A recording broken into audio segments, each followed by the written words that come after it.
Hello साथियों, स्वागत है आपका कंपटीशन वाला यूट्यूब चैनल पर। साथियों, यूपी ट्रिपल एससी भर्ती आयोग ने उत्तर प्रदेश लेखपाल की जो भर्ती आई थी, उसकी कट ऑफ निर्धारित कर दी है और एक ऑफिशियल लेटर जारी कर दिया है कि आपके अगर जो पीईटी आपने दिया था, उस पीईटी में आपके अगर इतने नंबर बन रहे हैं, तो आप लेखपाल की मेंस की परीक्षा दे पाएंगे। उसके लिए ऑफिशियल कट ऑफ जारी की है यूपी ट्रिपल एससी भर्ती आयोग ने। तो क्या रहा है वो कट ऑफ, आज की इस वीडियो में मैं आपको बताने वाला हूं। तो यदि आपने यूपी पीईटी का एग्जाम दिया था, उसके बाद आपने लेखपाल की भर्ती के लिए आवेदन किया था, तो इस वीडियो में आप लोग अंत तक बने रहिएगा। आपको पता लगेगा कि आपका सिलेक्शन क्या मेंस के लिए हुआ है या नहीं हुआ है। ठीक है ना। आपने अगर आवेदन नहीं किया है, आपके किसी और जानने वाले ने आवेदन किया है या आपके किसी रिलेशन में किसी भाई बहन ने आवेदन किया है, तो उसके पास इस वीडियो को जरूर शेयर कर दीजिएगा। और यदि आप इस चैनल पर पहली बार विजिट किए हैं, तो चैनल को सब्सक्राइब कर लीजिएगा और अपने दोस्तों तक इस वीडियो को शेयर जरूर कर दीजिएगा। वीडियो देखने के बाद वीडियो अगर आपको पसंद आता है तो एक लाइक जरूर दे दीजिएगा और अपनी राय कमेंट बॉक्स में जरूर बताइएगा। चलिए बताते हैं आपको कि उत्तर प्रदेश जो भर्ती आयोग है, लेखपाल की जो भर्ती करवाने वाला है, उसने कितनी कट ऑफ लगाई है पीईटी की, ताकि सभी लोग उसके मेंस में जा सके।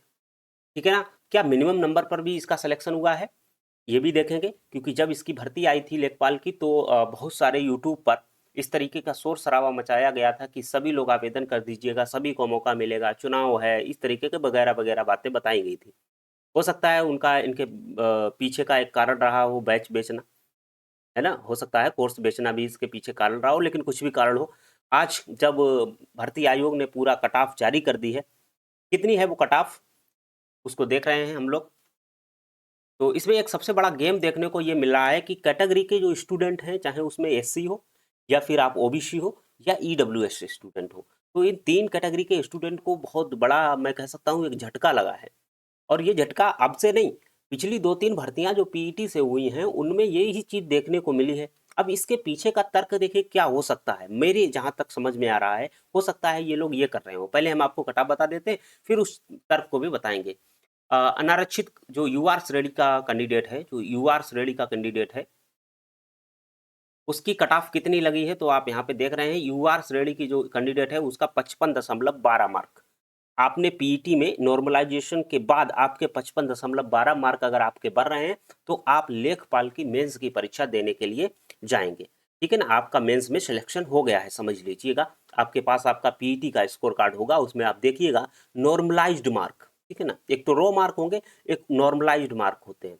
तो नॉर्मलाइज्ड मार्क अगर आपके 55.12 मार्क या उससे ज़्यादा हैं, तो आप पीईटी जो है लेखपाल की मेंस परीक्षा में बैठेंगे, यूआर कैंडिडेट है तो। अनुसूचित जाति के, जिसे हम लोग एससी कहते हैं, एससी को अदर आप वैकेंसीज में देखेंगे तो छूट मिलती है, लेकिन इस बार ऐसा देखा गया है पीईटी में इस कैटेगरी का लाभ नहीं दिया गया है। तो 55.12 मार्क अगर आप एससी के हैं तब भी आपके होने चाहिए। और एसटी में यहाँ थोड़ी सी छूट मिली है, तो एसटी के यहाँ पे 47.50 मार्क पर भी हो गया है।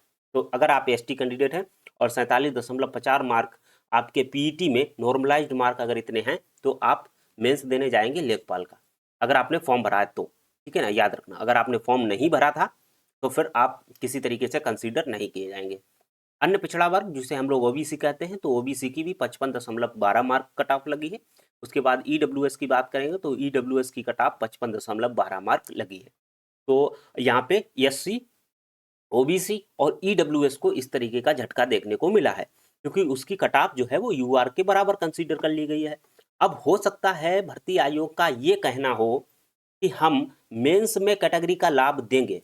हो सकता है भर्ती आयोग का ये कहना हो कि हम मेंस में कैटेगरी का लाभ देंगे, क्योंकि कई बार ऐसा देखा जाता है कई भर्तियों में, चाहे वो सेंट्रल गवर्नमेंट की हो या फिर स्टेट गवर्नमेंट की हो, सब में ऐसा देखा जाता है कि जब वो कई स्टेज का कोई अगर परीक्षा होती है, भर्ती होती है, जिसमें कई स्टेज होते हैं, तो उसमें एक स्टेज में ही कैंडिडेट को लाभ दिया जाता है कैटेगरी का। तो इन्होंने हो सकता है ये सोच रखा हो कि मेंस में हम कैटेगरी का लाभ देंगे।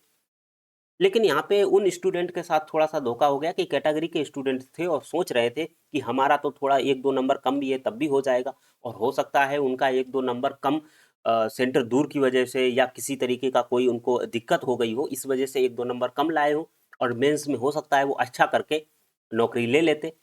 लेकिन अब अभी वो अगर बाहर हो गए हैं, मेंस की परीक्षा ही देने नहीं जा पाएंगे, तो उनके साथ थोड़ा सा नाइंसाफ़ी मेरे ख्याल से हो रही है, ठीक है ना।